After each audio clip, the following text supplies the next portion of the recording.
మరి ధ్యానం చేసుకుందాం. లూకా రాసిన సువార్త 16వ అధ్యాయము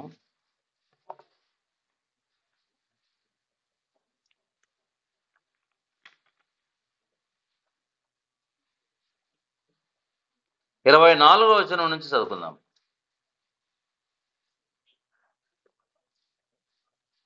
పేరు సంఖ్య 69.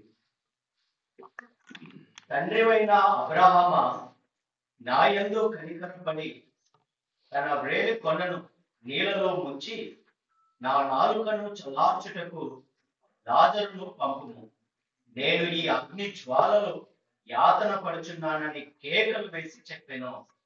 అందుకు అబ్రహాము, కుమారుడా, నీవు నీ జీవిత కాలమందు నీకు ఇష్టమైనట్లు సుఖము అనుభవించి అలాగనే లాజరు కష్టము అనుభవించెనని జ్ఞాపకము చేసుకొనుము. ఇప్పుడైతే వాడు ఇక్కడ నెమ్మది పొందుచున్నాడు, నీవు యాతన పడుచున్నావు. ప్రార్థన చేద్దామండి. ప్రభువా యేసయ్య, ఈ వాక్య భాగాన్ని దీవించి సంగమునకు క్షేమం అనుగ్రహించమని మా ప్రభు అయిన యేసు క్రీస్తు నామమున ప్రార్థన చేసుకుని ధ్యానం చేస్తున్నాం తండ్రి, ఆమేన్. ప్రభునందు ప్రియులరా, ధనవంతుడు లాజరు గురించి క్రైస్తవులు మేము వినలేదు అని చెప్పే సందర్భం ఉండదు. ధనవంతుడు మామూలు క్రైస్తవులైనా వినింటారు. దేని గురించి? ధనవంతుడు లాజరు గురించి. వాళ్ళకు పెద్దగా వాక్యం తెలియకపోయినా ధనవంతుడు లాజరు గురించి అందరికీ కొద్ది గొప్ప వాళ్ళకు తెలిసి ఉంటుంది. ధనవంతుడు లాజర్ ఆ సండే స్కూల్లో పిల్లలకు కూడా ఆ స్కిట్ వేయడానికి కూడా ఇదొక సందర్భంగా తీసుకుంటూ ఉంటారు. మంచిదే. అయితే ప్రభునందు ప్రియమైనటువంటి వాళ్ళారా, ఈ ధనవంతుడు లాజరు ప్రియులారా, ఇక్కడ మనం ఒక మాట గమనిద్దాం. ఈ యొక్క సందర్భాన్ని, ఈ వాస్తవాన్ని, ఇది కథ కాదు, ఇదేమిది వాస్తవం, జరుగుతున్నటువంటి వాస్తవం, జరిగిన వాస్తవం కాదు, జరుగుతున్న వాస్తవాన్ని ప్రభు తెలియపరుస్తున్నాడు. ఎందుకు తెలియపరుస్తున్నాడంటే, ఆ దినాల్లో, ప్రభు దినాల్లో పరిసయ్యులు అనేటువంటి వారు ఉండేవారు. ఎవరు? వాళ్ళు పరిసయ్యులు అంటే అర్థం ఏంటంటే, వాళ్ళు బోధ చేసేవాళ్ళు. వాళ్ళు ఏం చేసేవాళ్ళు? బోధ మాత్రం చేసేవాళ్ళు. కానీ వాళ్ళని గురించి మనం మత్తయి సువార్త 13వ అధ్యాయంలో చాలా బాగా మనం చూస్తాం. వాళ్ళకు ధనాపేక్ష ఎక్కువగా ఉంది. వాళ్ళు వేరే వాళ్ళకు రూల్స్ పెడతారు, కానీ వాళ్ళు మాత్రం ఆ రూల్స్ పాటించరు. తర్వాత వాళ్ళు పుదీనా, జీలకర్రలో దశంభాగం ఇస్తారు. ఇచ్చి మిమ్మల్ని ఏమంటారు? మీ జీవనాల్లో నుంచి దశంభాగాలు తీసుకురండి అంటారు. వాళ్ళు ఇచ్చేది దేంట్లో? పుదీనా దశంభాగం ఎంత ఉండొచ్చు? జీలకర్రలో దశంభాగం మన ఇంట్లో ఎంత ఉంటుంది? జీలకర్ర బత్తాలు పెట్టింటామా? దాంట్లో దశంభాగం వాళ్ళు ఇచ్చేది దేంట్లో? జీలకర్ర, పుదీనా, ఆవాలు దాంట్లో ఇస్తారు. ఇట్లా వాళ్ళు ఏం చేస్తున్నారంటే ప్రజలను కష్టపెడుతున్నారు. వాళ్ళు ఏ బోధ చేసినా దాని వెనక ధనాపేక్ష ఉందన్నమాట. ఏ ఇంటిని దర్శించినా వాళ్ళు మీ మీద కనికర పడటం లేదు, కానీ మీ నుంచి వాళ్ళు ఏదో ఆశిస్తా ఉన్నారు. ఎక్కువగా సుఖానికి అలవాటు పడిన వారు, ఎక్కువగా వాళ్ళు సుఖానికి, మీరు అట్లా ఇట్లా తిరగకూడదు పిల్లలు, వాళ్ళు ఎక్కువగా సుఖానికి అలవాటు పడినవారు. ఆ సుఖం ఎటువంటిదంటే, దేవుని కంటే వాళ్ళకు ఏది ఎక్కువ? సుఖమే ఎక్కువ. దేవుని కంటే ప్రభు ఏమో పరలోకాన్ని విడిచిపెట్టేసినాడు. వీళ్ళు ఏం చేసినారంటే సుఖం కోసం దేవుణ్ణి విడిచిపెట్టేసినారు. సుఖాన్ని ఎక్కువగా ప్రేమించేవారు. మూడవది వ్యభిచారులు. అందుకనే ప్రభు వాళ్ళని ఏమన్నా అంటే వ్యభిచారులైన చెడ్డతరము అంటున్నాడు. వాళ్ళు బోధకులే. పరిసయ్యుడు అంటే అర్థం ఏంటంటే ప్రత్యేకింపబడిన వాడు అని అర్థం. వాళ్ళు నీవుపై ఇట్లా ఏదైనా పొరపాటున నీ చేయి తగిలినా వాళ్ళు అంటుగా భావించేవాళ్ళు. పొరపాటున నీ నీడ పడినా వాళ్ళు అంటుగా భావించేటువంటి వాళ్ళు. అంత మెయింటైన్ చేస్తూ ఉంటారు వాళ్ళు. అర్థమవుతుందా అండి? కానీ వాళ్ళు పైకి వాళ్ళు దేన్ని ఎక్కువగా పూజలు చేస్తూ ఉంటారంటే గోరీలకు సున్నం కొట్టి, గోరీలు అంటే తెలుసు కదా, సమాధులు. మీరు కింద కూర్చోండి దా.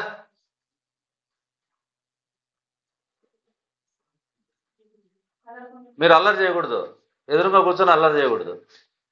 వాళ్ళు సమాధులకు రంగులు కొట్టడం, ఏమండి సమాధులకు రంగులు కొట్టడం, అట్లా వాళ్ళు ఇది చేసేటువంటి వాళ్ళు ధనాపేక్షలు.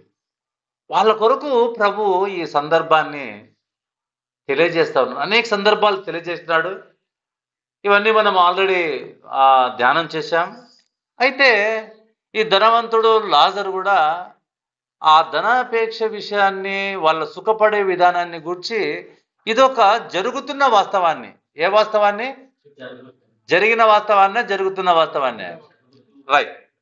మీ అవగాహన కోసం మొట్టమొదట హనోకు అనే ఒక భక్తుడు పాత నిబంధన గ్రంథంలో ఆది కాండంలో ఆరోహణ దేవుడు తీసుకొని పోయినాడు, కొనిపోయినాడా లేదా? కొనిపోయినాడు. కానీ అతడు ఎట్లా ఉన్నాడో మనకు తెలియదు. ఎట్లా ఉన్నాడో మనకు తెలియదు. ఎట్లా తెలుసా? మనకేమైనా తెలుసా? ఆయన సుఖపడుతున్నాడా, కష్టపడుతున్నాడా మనకు తెలుసా? మనకేం తెలుసు? దేవుడు కొనిపోయినాడు అనేది మాత్రమే తెలుసును, తెలీదు మనకు. ఏలియా కొనిపోబడ్డాడు. వీళ్ళందరూ చాలా మంది కొనిపోబడ్డారు, వాళ్ళు ఆరోహణం అయిపోయినారు. ఎట్లా ఉన్నారో మనకు తెలియదు. అసలు ఆడ ఏం జరుగుతుందో కూడా వాస్తవం మనకేం తెలియదు. ప్రభు పుట్టిన సందర్భాన హేరోదు రాజు 2 సంవత్సరాల పిల్లలను కూడా ఆయన ఏం చేసినాడు? చంపివేసినాడు. మరి వాళ్ళు పరలోకంలో ఎట్లున్నారో మనకు తెలియదు. ఏమండి, పరలోకంలో వాళ్ళు ఎట్లున్నారో మనకు తెలియదు. అయితే ఈ వాస్తవం ద్వారా, ఇక్కడ జరుగుతున్న చదవబడిన వాక్యం ద్వారా అక్కడ ఏం జరుగుతుందో మనకు అర్థమవుతుందండి. ఏమండి, మొట్టమొదటి వాడు పరలోకానికి వెళ్ళి, అంటే ప్రభు సన్నిధికి వెళ్ళి, అంటే అబ్రహాం రొమ్మునకు వెళ్ళి అక్కడ ఏం జరుగుతుందో తెలియపరిచినాడండి. అది ఎవరు చూశారు? ఎవరు చూశారు? ధనవంతుడు చూసినాడండి. ఎవరో విశ్వాసి చూసింటే ఏదో వాళ్ళు అనుకూలంగా రాసినారులే అనుకోవచ్చును. దాన్ని ఎవరు చూసినారు? ఒక అవిశ్వాసి, దేవుణ్ణి ప్రేమించినటువంటి వాడు, దేవుని వాక్యానికి లోబడినటువంటి వాడు చూసినాడండి. వేరే వాళ్ళు చూసింటే అది వేరు. నేను చూసింటే నువ్వు ఆడ ఉండి మనం ఒకటే కదా అని మనకు అనుకూలంగా రాసుకోవచ్చును కదమ్మా. ఎవరు చూసినారు? ధనవంతుడు, అంటే భూమి మీద ఇష్టానుసారంగా జీవించినటువంటి వాడు, దేవుణ్ణి పక్కన పెట్టి ఇష్టానుసారంగా జీవించినటువంటి వాడు చూస్తున్నాడండి. వాస్తవాన్ని చూస్తున్నాడు. ఈ వాస్తవంలో ఏమిరా అంటే, భూమి మీద జరిగిన వాస్తవం ఏంట్రా అంటే, ధనవంతుడు చనిపోయినాడు. ఏమైనాడు?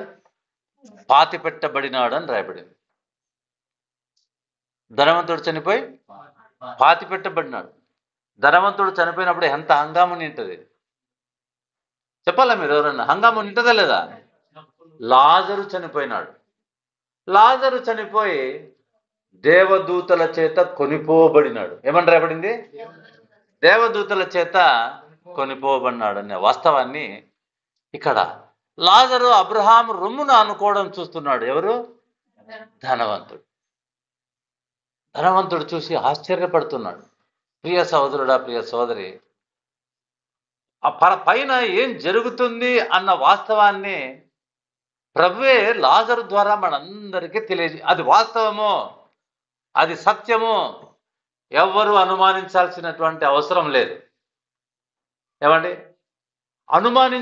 అందుకనే ప్రభు ఏం చేసినట్టే అది చూసిన తర్వాత ధనవంతుడు నాకు భూమి మీద ఉన్నారు, వాళ్ళ దగ్గరికి అంటే పంపిస్తాను అన్నాడా ప్రభు.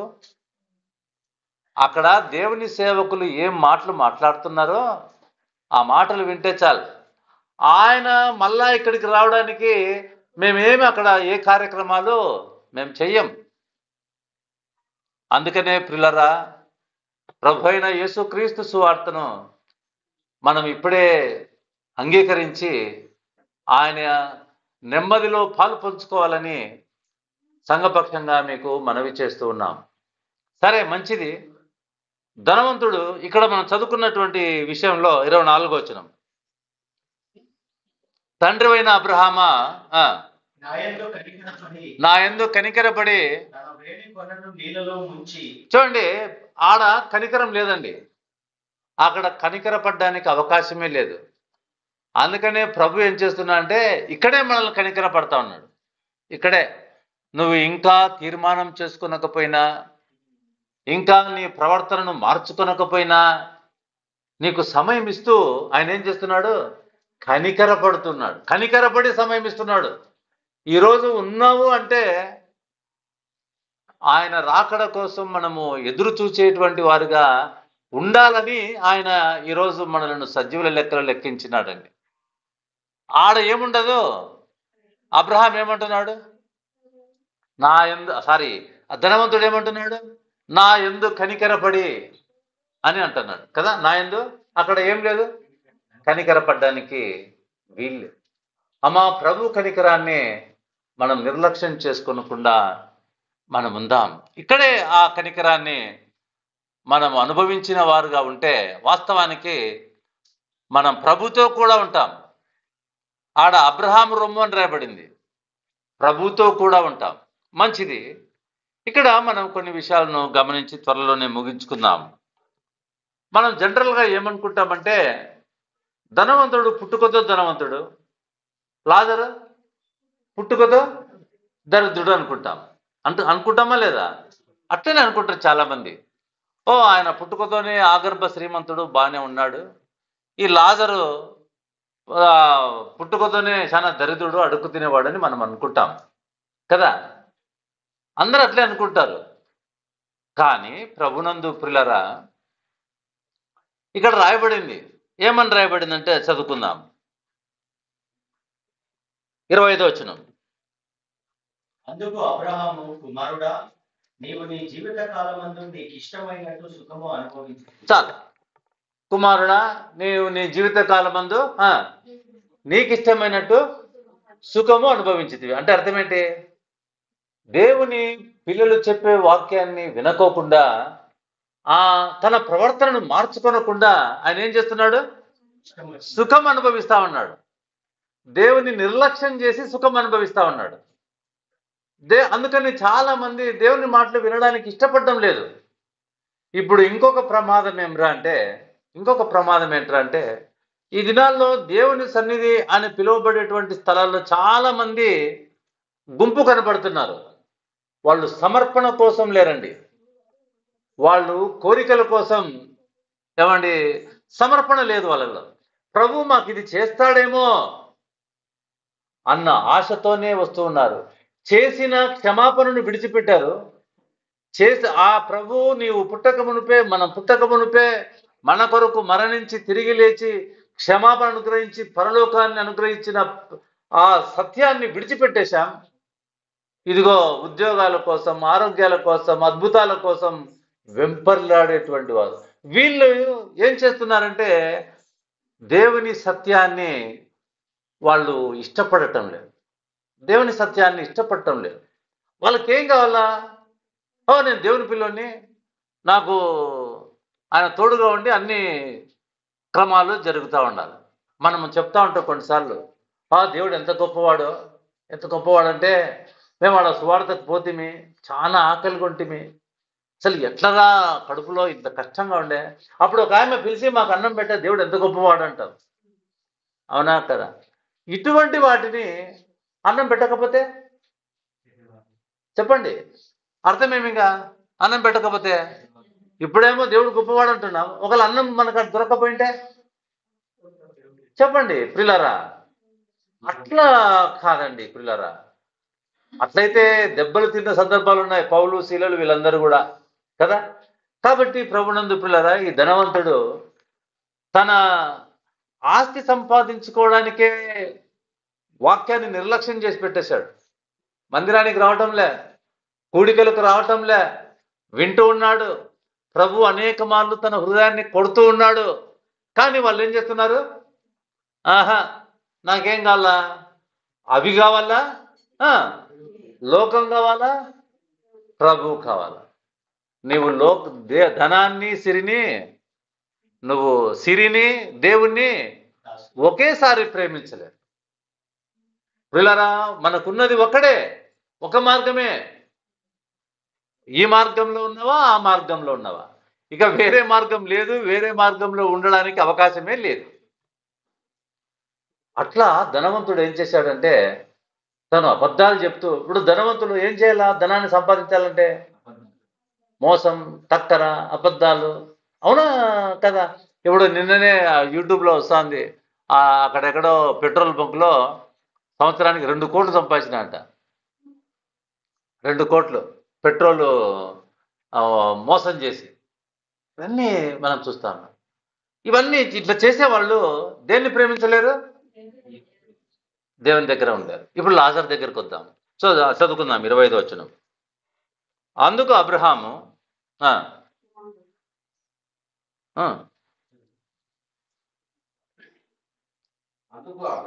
కుమారుడా, నీవు నీ జీవితకాలమందు నీకు ఇష్టమైనట్టు సుఖం అనుభవించింది. అలాగుననే అంటే అర్థమేమి? ఏమా అలాగుననే అంటే అర్థమేమి? ఆయన ఎట్లా సుఖం అనుభవించినాడో అలాగుననే లాజరు అంటే ఇప్పుడు చెప్పండి, లాజరు పుట్టుకతో దరిద్రుడా, లాజరు సమర్పణ చేసుకొని లోకాన్ని కాదనుకున్నాడా? మీరే చెప్పాలా. ఈయన కూడా అలాగుననే, నీవు ధనం కోసం ఎట్లా ప్రయాసపడినావో ఈయన ప్రభు కొరకు ఏం చేశాడు? ఈయన ధనాన్ని ఏమిటి కాదనుకున్నాడు. అర్థమవుతుందండి? అంటే ఇక్కడ లాజర్లో సమర్పణ జీవితం మనం చూస్తున్నాం. ఆయన పుట్టుకతో దరిద్రుడు కాదు, ఆయనకు లోకంలో ఏది నాకు అక్కర్లేదన్నాడు. పౌలు భక్తుడు ఏమంటున్నాడు? హబ్బాకుకు ఏమంటున్నాడు? నీవు నాకున్నగా ఏది నాకు అక్కర్లేదంటున్నాడు. పౌలు ఏమంటున్నాడు? ఏవేవి నాకు లాభకరంలో ఉన్నాయో అవన్నీ నేను పెంటతో సమానంగా ఎంచుకుంటున్నాను అంటున్నాడు. లాజర్ ఏమంటున్నాడు? లోకంలో నాకేది అక్కర్లేదు. ఒక చిన్న మాట చదువుకుందాం. 16వ అధ్యాయము 20వ వచనం. లాజరు అను ఒక దరిద్రుడు, వాడు పురుగులతో నిండిన వాడి ధనవంతుని ఇంటి వాకిట పడి ఉంది. అతని బల్ల మీద నుండి పడు రొట్టె ముక్కలతో ఆకలి తీర్చుకొన కోరేను. ఎంత తృప్తి కలిగిన జీవితం చూడండి. ఆయన థాట్ ఏంది? ఆయన ఏంటి? ఆయన తినడానికి బ్రతుకుతున్నాడా, బ్రతకడానికి తింటున్నాడా? చెప్పండి. తినడానికి బ్రతుకుతున్నాడా, బ్రతకడానికి కోసం తింటున్నాడా? అంతేనండి. ఆయనలో సంతృప్తికరమైన జీవితం. నాకు ఈ లోకంలో ఏం అక్కర్లేదు, ఏదో ధనవంతుడి వాకిట్లో ఆడు పడి ఉంటాను నేను, వాళ్ళు పడేస్తా అంటారు కుక్కలకు, ఆ ఒక్కటి తింటే చాలు, నాకు తృప్తి ఉందా లేదా? చూడండి, ఆయనకు ఏది ఇష్టం? దేవుని వాక్యం ఇష్టం. నాయన ఇదంతా లోకమంతా మోసమే, నాకు అక్కర్లేదు. ఇప్పుడు లాజరు స్వతహాగా దరిద్రుడా, లేదా ఆయన దరిద్రాన్ని ఎంచుకున్నాడా? ఎస్, అవునా కదా? ఆయన తృప్తి ఏంటి? అసలు ఎట్లా చేసి నాకేం ఆహారం దొరకమాందు, ఆ ఇంటి వాకిట్లో పడి ఉంటాను, పడి ఉంటే ఆ 4 రొట్టె ముక్కలు పడతాయి, నేను తిని బతుకుతాను, చాలు, నాకేం కావాలా? నాకు ప్రభు కావాలా? అట్లా జీవితాలు మనకున్నాయా? ఆలోచన చేయండి. మళ్ళా మనం పెద్ద విశ్వాసులుగా లోకంలో కనపడతా ఉంటాం. అట్లా జీవితాలు మనకున్నాయా? పెళ్లిళ్ళల్లో మన యొక్క విధానాలు మార్చుకోము, మనము నివసించేటువంటి ప్రాంతాలు మన సొంత సొంత కులాల సాంప్రదాయాలు మానుకున్నామా? చెప్పండి. పెళ్లిళ్ళలో మనం ప్రభు యొక్క వీటిని చూస్తా ఉన్నామా? లేదండి. ఎట్లున్నాం మనము? దేంట్లో తగ్గింపు లేదు. లాజరు ఆ రొట్టె ముక్కలు పడి ఉండి ఆ కుక్కలకి వేసే రొట్టె ముక్కలు తింటే అసలు నేను ఊరికే బ్రతుకుతున్నాను కాబట్టి తినాలంతే. అది ఆయన తృప్తి కలిగిన జీవితం. మళ్ళా అంతేకాదు, చదువు బ్రదర్. అంతేకాదు అంతేకాక ఆ, కుక్కలు ఆ. వచ్చి వాని కురువులు నాకెను. కురుపులు. కురుపులు నాకెను. అంతేకాక కుక్కలు వచ్చి వాని కురుపులు నాకెను. అంటే లాజరు తన శరీరాన్ని కూడా ఇష్టపడటం లేదు. ఆహా, ఎంత దేవుని కోసం తనకు తానుగా దరిద్రుడైనటువంటి వాడు ఈ లాజరు మాత్రమేనండి. మనమేమనుకుంటున్నాం, ఈయనేమో ధనం కోసం, సుఖం కోసం ఇష్టానుసారంగా జీవించిన వాడు. అలాగుననే లాజరు కూడా కష్టం అనుభవించను. అంటే అర్థం ఏంటి? ఇష్టపూర్వకంగా కష్టమా, స్వాభావికంగా కష్టమా? ఇష్టపూర్వకంగా కష్టం అనుభవించను. ఇదండి సమర్పణ జీవితం అంటే. మనము ప్రభు కోసం, ఇది నాకు ఆరోగ్యం ఇలేదు దేవుడు, నేనేం చేస్తానని ఇంకా మందిరాన్ని మానేస్తాను. నాకు ఇట్లాంటి కష్టం తెచ్చిపెట్టాడు ఆ దేవుడికి కళ్ళున్నాయా, నేను ఇంకా రాను, నేను ఇంకా మందిరానికి. కానీ ఈయన అసలు లాజరు కుటుంబం గురించి రాయబడలేదు. నాకు తెలిసి కుటుంబస్తులు కూడా ఆయనను పక్కకు పెట్టేసినారు. ఎంత తృప్తి కలిగిన జీవితం. మనం ప్రభు చెప్తున్నాడు, మీరు కాకులు చూడండి, అవి విత్తవు, ఆహారం కోసం కష్టపడవు, ఆయన దొరికిన వాటిని తిని పోతా ఉంటాయి, రోజు ఫ్రెష్ ఫుడ్డే. వాటికంటే మీరు శ్రేష్ఠులు. ఏం శ్రేష్ఠులు? మీకు తండ్రి ఉన్నాడు.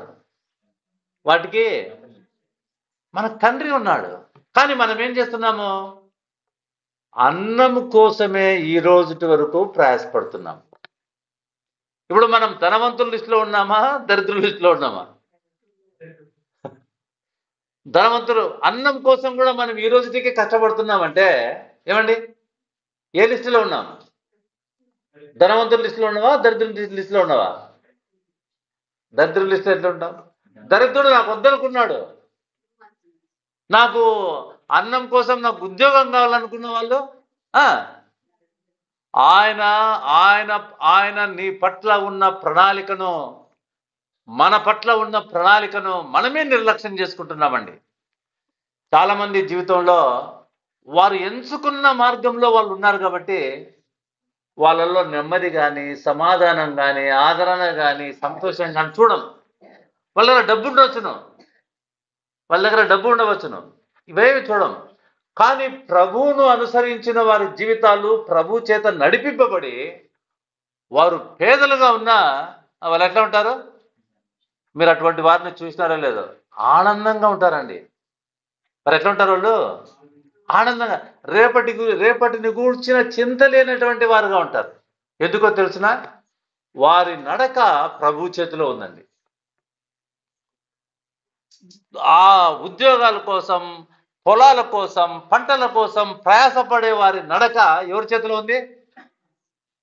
మన చేతుల్లోనే ఉంది. మనమే ఎంచుకొని మనమే సంపాదించుకుంటాం. కానీ అందులో ఒక్క రోజైనా సంతోషం లేదు, ఉండదండి. మీకు ఒక చిన్న ఉదాహరణ చెప్తా. దావీదు చాలా ప్రేమించి ఒక ఇష్టపడ్డాడండి. ఎవరిని బత్షెబాని చూసి ఇష్టపడినాడా లేదా? చెప్పండి, ఇష్టపడినాడా లేదా? ఇష్టపడి ఏం చేసినాడు ఆయన? ఎంతో పాపం చేయడానికి కూడా ఆయన భయపడలేదంటే ఎంత ఇష్టపడి ఉండాలి మనం? ఇష్టపడినాడా లేదా? కానీ ఒక్క రోజైనా వీరిద్దరూ సుఖపడినారని రాయబడిందా? బత్షెబా దావీదు హ్యాపీగా ఉన్నారు అని ఎక్కడైనా రాయబడిందా? మనం ఎంచుకున్న మార్గాలు మనకు సంతోషాన్ని కలగచేయండి. లాజరు అట్లాంటి మార్గాన్ని ఎంచుకోలే. నాకు ఆహారం కావాలా, ఇదో ధనవంతుడి దగ్గర పడి ఉంటాను. ఏమండి, నా శరీరము ఈ రోజైనా కుళ్ళిపోయేదే, రేపైనా కుళ్ళిపోయేదే. కుక్కలు వచ్చి నాకుతున్నాయంటే ఆయన ఏం లెక్క చేయలేదు, అసలు శరీరం అంటే కూడా లెక్క చేయలేదు. మనము ప్రభునందు ప్రియ సోదరుడా, ప్రియ సోదరి, లాజర్ మనం ఏమనుకుంటామంటే ఆ ధనవంతులంతా నరకంలోకి, పేదలంతా పరలోకం. తప్పండి. ఆయన పేదవాడిగా సమర్పణ జీవితం కలిగి లోకంలో ఉన్నదంతా విడిచిపెట్టేశాడు. లోకంలో ఉన్నదంతా ఆయన విడిచిపెట్టేశాడు. అందుకనే లాజరు ఇక్కడ ఏమంటారు ఎప్పుడు చదువు బ్రదర్.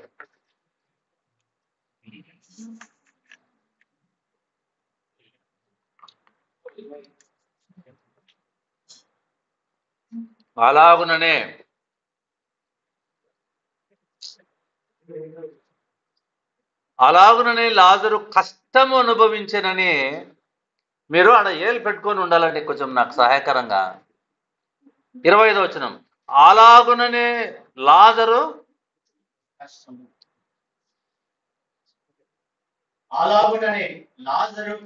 అనుభవించానని జ్ఞాపకము చేసుకోనము. అంటే ఎవరికి తెలుసు? లాజరు ఇష్టంగానే కష్టపడుతున్నాడని ఎవరికి తెలుసు? ధనవంతునికి తెలుసును. అర్థమవుతుందే? ధనవంతునికి. అందుకే మళ్ళా చదవండి అన్నమాట. మీరు మంచి నాకు కోఆపరేషన్ చేస్తే మంచి మంచి థాట్స్ మీకు అందింపబడతాయి. అలాగుననే లాజరు కష్టము అనుభవించనని జ్ఞాపకము చేసుకోను. లాజరు ఎందుకు కష్టం అనుభవిస్తున్నాడో ఎవరికి తెలుసు? ధనవంతునికి తెలుసు. ఇప్పుడు మనం మందిరానికి వస్తా ఉంటాం, వీళ్ళేందిరా వీళ్ళు, ఏంది లేదు, దరిద్రులుగా ఉన్నారు, ఊరికూరికనే మందిరాలకు పోతా అంటారు బైబిల్ పట్టుకొని అని ఎవరు అనుకుంటుంటారు? లోకంలో సుఖపడే వాళ్ళు అనుకుంటుంటారు. అర్థమవుతుందా? వాళ్ళకి ఏం జ్ఞాపకం వస్తుంది? అరే రే రే రే రే రే, ఇందులో ఇంత భాగ్యం ఉందా? అది వాస్తవం. ఇక్కడ మీకు రాయబడింది వాస్తవము జరుగుతున్నదండి. ఏదో కథలాగా చెప్పలేదు, ఇది వాస్తవం. ఎంత వాస్తవం చూడండి. అయితే లాజరు ఏం చేసినాడు? లాజరు ఏం చేసినాడో చూద్దాం. 16వ అధ్యాయంలోనే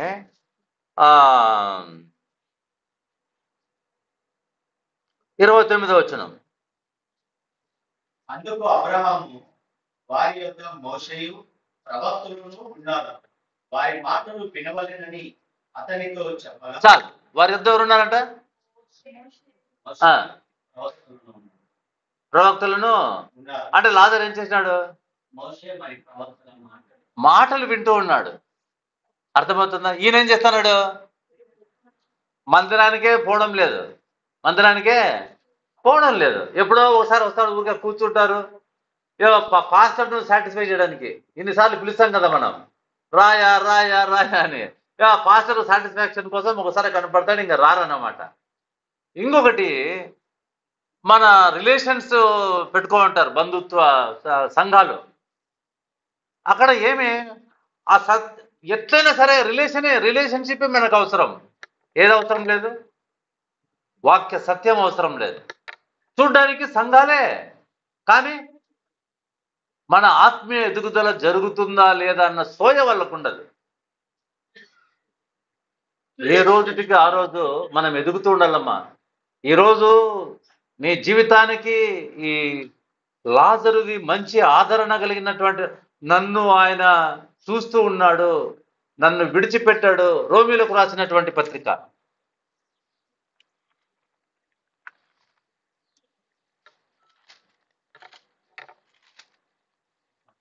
8వ అధ్యాయం 18వ వచనం. మన ఎడల ప్రత్యక్షము కాబోవు మహిమ ఎదుట ఇప్పటి కాలపు శ్రమలు ఎన్నదగినవి. మన ఎడల ప్రత్యక్షము కాబోవు మహిమ ఎదుట ఇప్పటి కాలపు శ్రమలు. అప్పుడు నువ్వేమంటావు తెలుసునా? ప్రభువా, ఇంత భాగ్యానికి అంత చిన్న కష్టమా? ఇప్పటి కాలపు శ్రమలు. మనకి ఏ శ్రమలు తెలుసును? ఏ శ్రమలు తెలుసునో ఒకసారి కింద చూద్దాం. 35వ వచనం. క్రీస్తు ప్రేమ నుండి మనలను ఎడబాపు వాడెవడు? శ్రమ అయినను, బాధ అయినను, హింస అయినను, కరువైనను, వస్త్రహీనత అయినను, ఉపద్రవమైనను, ఖడ్గమైనను మనలను ఎడబాపునా. కానీ మనము వస్త్రహీనతకు, ఖడ్గానికి వరకు మనం వస్తామా? మనం రామండి. మనం రాం. మనకేం కావాలా అంటే ఇప్పుడు మనం స్వార్థపరులమా, సమర్పించుకున్న వాళ్ళమా? చెప్పండి. ఆ వస్త్రహీనత నీకుంటే కదా దేవుని ప్రేమ ఎట్లుంటుందో అర్థమయ్యేది. ఆ ఖడ్గము నీ వెంట పడితే కదా దేవుని కృప ఎట్లుంటుందో అర్థమయ్యేది. అసలు నీ ఉద్దేశం ఏంటంటే ఇట్లాంటివన్నీ ఏం రాకోకుండా ఉండడానికే మందిరానికి వస్తా అన్నావు. నేను బయటికి పోతున్నాను ప్రభువా, నన్ను కాపాడు. ప్రభువా, నేను బయటికి పోతున్నాను, నీ మహిమార్థమై నేను వాడబడుటకు సహాయం చేయ ప్రభువా, అన్ని పరిస్థితుల్లో నన్ను బలపరచు ప్రభువా అని ఎవరైనా ప్రార్థన చేస్తున్నారా? ఏమంటున్నారు? ఇదో మేము బయటికి పోతున్నాం, మమ్మల్ని కాపాడు అంటే ఆయన మీకు ఎట్లా, దేవుడు ఎట్లా ఉన్నాడు? బాడీ గార్డ్ లాగా ఉండాల. కానీ ప్రభు కొరకు మీకు అర్థమవుతుందే, ఏమన్నా బోర్ కొడుతుంది చెప్పండి, నేను త్వరగా ముగించేస్తాను మళ్ళా. కనుక ప్రభునందు ప్రియమైనటువంటి సహోదరుడా సహోదరి, శ్రమైన, బాధ అయినా, హింస అయినా, కరువైన, ఉపద్రవమైన, ఖడ్గమైన, ఇంకా చదవండి, అందుకు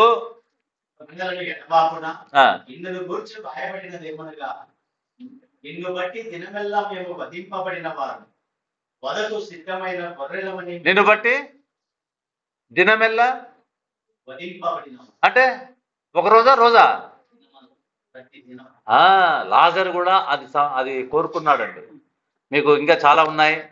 ఆయనను మనలను ప్రేమించిన వాని ద్వారా మనం వీటన్నిటిలో అత్యధిక విజయము పొందుచున్నాము.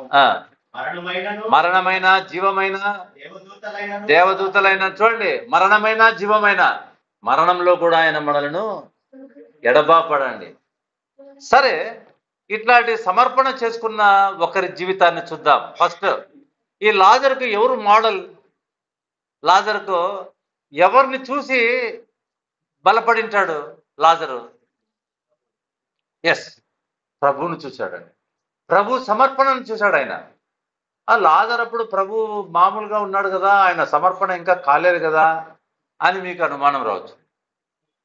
ఆదికాండం మొట్టమొదటి వచనం నుంచి ప్రభు బయలుపరచబడుతూనే ఉన్నాడండి.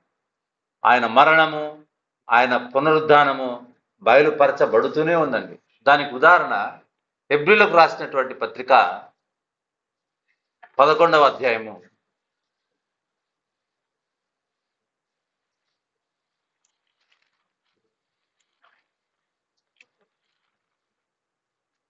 'నాగేంద్రమ్మ చూస్తానవా?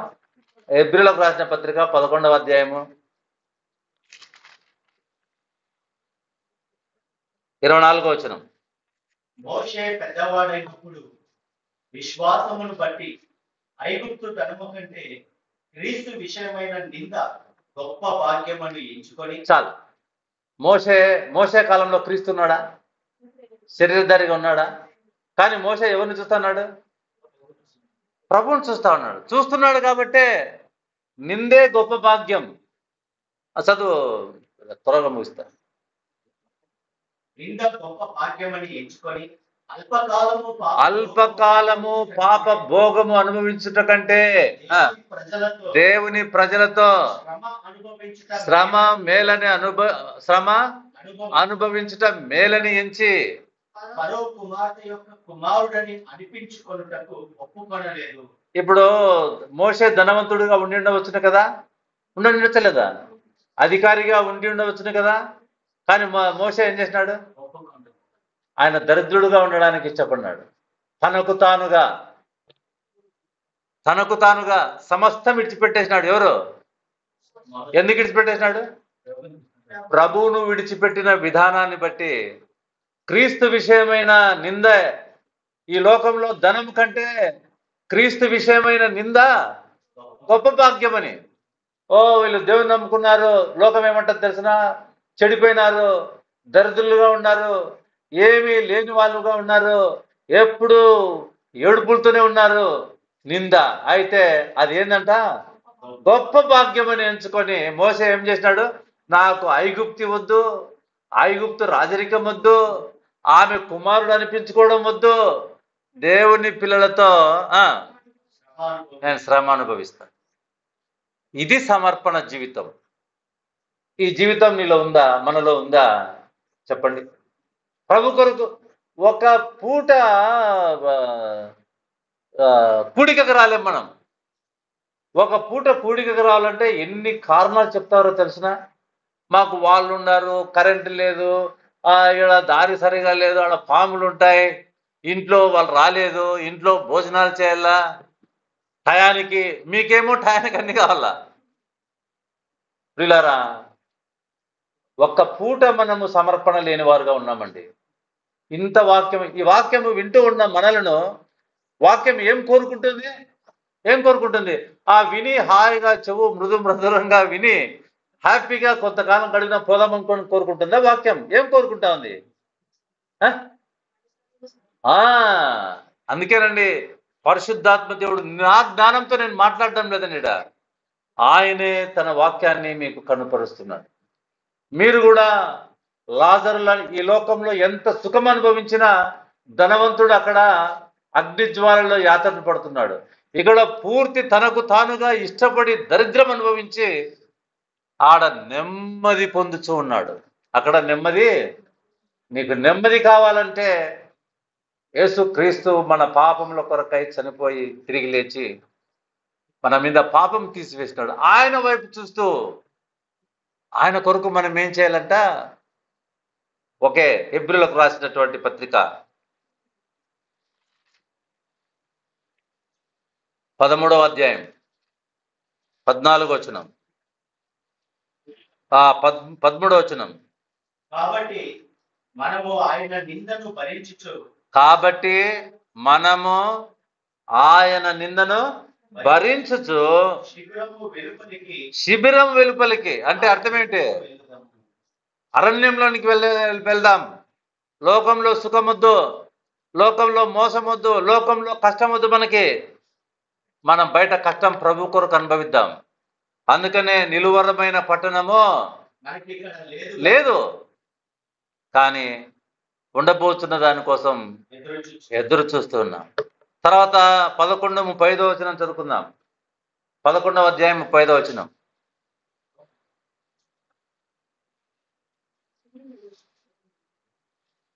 స్త్రీలు మృతులైన తమ వారిని పునరుత్థానము వలన మరలా పొందిరి. కొందరైతే మరి శ్రేష్టమైన పునరుద్ధానము పొందగోరి విడుదల పొందలేదు. ఇది సమర్పణ.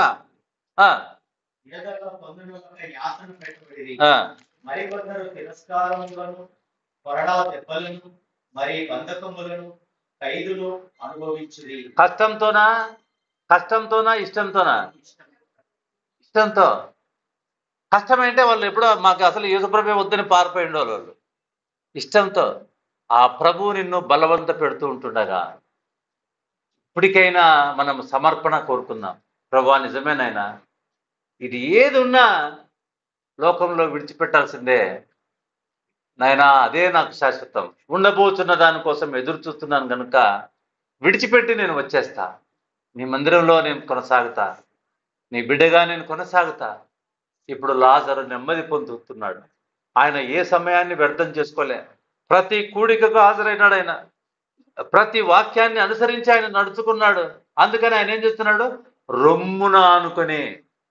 చిన్న బిడ్డ అల్ల ఏడుస్తూ ఉంటది, ఎప్పుడు నెమ్మది పడుతుంది? ఆ రొమ్మున వేసుకుంటేనే ఏమవుతుంది? ఆ పాప హాయిగా ఆదమర్చి పాలు తాగుతూ నిద్రపోతుంది. అవునా కదా? అటువంటి మించిన నెమ్మది ప్రభు మనకు అనుగ్రహిస్తాడా? అనుగ్రహించేసినాడు. అది మనకు తెలియక లోకంలో కొట్టుమిట్టాడుతున్నాం. అనుగ్రహించినాడు. అందుకనే ఆయన క్రీస్తునందు అనుగ్రహించిన ప్రతి ఆశీర్వాదం బట్టి దేవునికి ఎఫెసీయులకు రాసిన పత్రిక 1వ అధ్యాయం 3వ వచనం.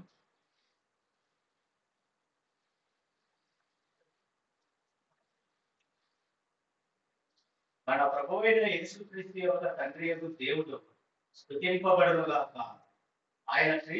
ఆయన క్రీస్తునందు పరలోక విషయములలో ఆత్మ సంబంధమైన ప్రతి ఆశీర్వాదాన్ని అనుగ్రహించాడా?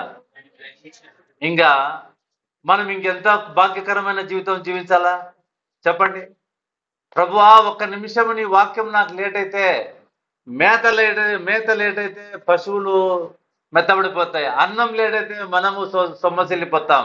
ప్రభువా, వాక్యము నా హృదయానికి లేట్ అయితే నేను కూడా మంటిని హత్తుకుంటాను. నాయనా, నీ వాక్యం చేత నన్ను బ్రతికించు ప్రభువా అని మనము ఆయన సన్నిధిలో పడి వేడుకోవాలి. ఇంకా ఎవరైనా సుఖమే కోరుకుంటున్నారేమో, ఈ సమయంలో నీ కొరకు మన కొరకు మరణించి తిరిగి లేచిన ప్రభువును చూచి క్షమాపణ, ప్రభువా నన్ను క్షమించినందుకు నీకు స్తోత్రం అని చెప్పి ఆ నిత్య నాశనం నుండి నిత్య జీవానికి మనం వెళ్దాం.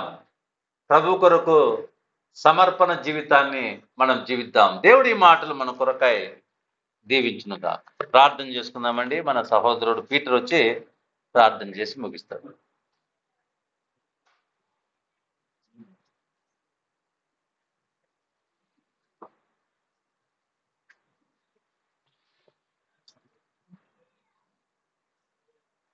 ప్రార్థన. మమ్మల్ని మిక్కిలిగా ప్రేమించుచున్న అత్యంత కృపగలిగిన దేవా, మీ ఘనమైన నామమునకు స్తోత్రములు తండ్రి. మమ్మలను ప్రేమించి మీ లేఖనముల ద్వారా నా తండ్రి అనేకమైన ఆదరణకరమైన మాటలు మాకు వినిపింపచేసినందులకై మీకు స్తోత్రాలు నా తండ్రి. ఈ మా భక్తి జీవితంలో, విశ్వాస జీవితంలో సమర్పణ కలిగినటువంటి విశ్వాస విధానము మాకెంతో అవసరమై ఉన్నది నా తండ్రి.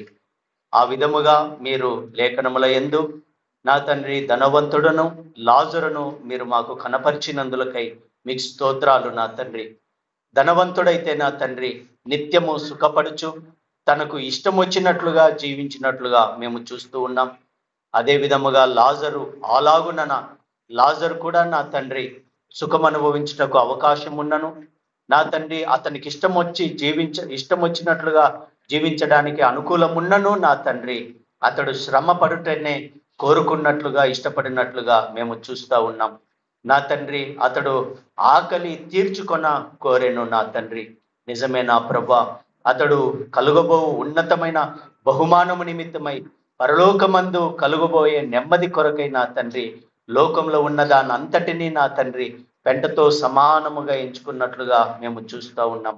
భక్తులు చెప్పి ఉన్నారు, నీవు నాకుండగా లోకములో ఉన్నది ఏది నాకు అక్కరలేదన్నటువంటి భక్తుల మాటలు కూడా మేము విని ఉన్నాము నా తండ్రి. నిజమే నా ప్రభా, మీరు మాకు నా తండ్రి గొప్ప బహుమానము ఇవ్వనై ఉన్నారు. నిత్య రాజ్యములు, నిత్య నెమ్మది, శాంతి, సమాధానములు మాకు ఇవ్వనై ఉన్నారు. వాటి ఎదుట నా తండ్రి ఈ లోకపు శ్రమలు అవి ఎన్నదగినవి కావని మేము గుర్తెరిగిన వారమైన తండ్రి మా మనసులు, మా తలంపులు, మా ఆలోచనలు, మా హృదయ వాంఛలను పరలోకము వైపు ఉంచుతున్నా తండ్రి. పైనున్న వాటి కొరకే మేము ప్రయాసపడుతున్నా తండ్రి. ఈ భూలోకంలో మా విశ్వాస యాత్రను కొనసాగించినట్లుగా మీ లేఖనముల యందు మమ్మల్ని బలపరిచినందులకై మీకు స్తోత్రాలు చెల్లిస్తున్నాము తండ్రి. రెండవదిగా నా తండ్రి లాజర్ని నా తండ్రి మోషే గారిని కూడా మేము చూచి ఉన్నాము నా తండ్రి. దేవా, అతడు నా తండ్రి ఐగుప్తు ధనము అనుభవించట కంటే దేవుని ప్రజలతో శ్రమ అనుభవించట మేలని అతడు ఇష్టముతో నా తండ్రి ఆ నిర్ణయం తీసుకున్నట్లుగా మేము చూస్తున్నాం. అల్పకాల పాప భోగములు అనుభవించట కంటే దేవుని ప్రజలతో శ్రమ అనుభవించటం మేలని అతడు ఎంచినట్లుగా మేము చూస్తూ ఉన్నాము తండ్రి. నిజమే నా ప్రభా, లోకంలో ఉన్నదంతయు అల్పకాలమే నా తండ్రి, అది శాశ్వతమైనది కాదు. ఉన్నతమైన, నిరంతరమైన, శాశ్వతమైనటువంటి మీ రాజ్యము కొరకు మేము ప్రయాసపడుతున్నా తండ్రి. వాటి కొరకై నా తండ్రి మేము సమస్తాన్ని విడిచిపెట్టేటటువంటి వారముగా నా తండ్రి మమ్మల్ని మీ లేఖనముల యందు బలపరిచినందులకై మీకు స్తుతులు స్తోత్రాలు చెల్లిస్తున్నాము తండ్రి. నిజమే నా ప్రభు, శ్రమ అయినను, బాధ అయినను, హింసమైనను, ఉపద్రవమైనను, వస్త్రహీనత అయినను ఏవి కూడా నా తండ్రి మీ ప్రేమ నుండి మమ్మల్ని ఎడబాప నేరవు నా తండ్రి. అంతటి ప్రేమ మాపై మీరు కుమ్మరించినందులకై మీకు కృతజ్ఞత స్తుతులు స్తోత్రాలు చెల్లిస్తున్నాము తండ్రి. ఈ ప్రేమను పొందుకున్నటువంటి మేము నా తండ్రి సమస్తాన్ని నా తండ్రి భరించుచు మీరు ఆకడ కొరకు సిద్ధపడి అలాగున నా తండ్రి విశ్వాస యాత్రలో ముందుకు సాగున్నట్లు మీరే మమ్మల్ని బలపరచమని కూడా మొరపెడుచున్నాం తండ్రి. మీకు స్తోత్రాలు.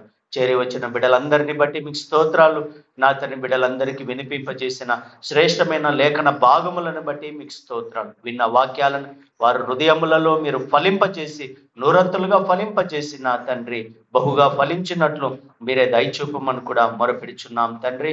మీకు స్తోత్రాలు. ప్రతి బిడ్డని పేరు పేరున దీవించండి నా తండ్రి. అనారోగ్యముతోనూ ఇబ్బందులతోనూ నా తండ్రి మానసిక వేదనలతో ఇబ్బంది పడుతున్నా ప్రతి ఒక్కరిని నా తండ్రి మీ లేఖనముల ద్వారా మాటల ద్వారా ఆదరింపచేసి బలపరిచి ధైర్యపరచమని కూడా మొరపెడుచున్నాం తండ్రి.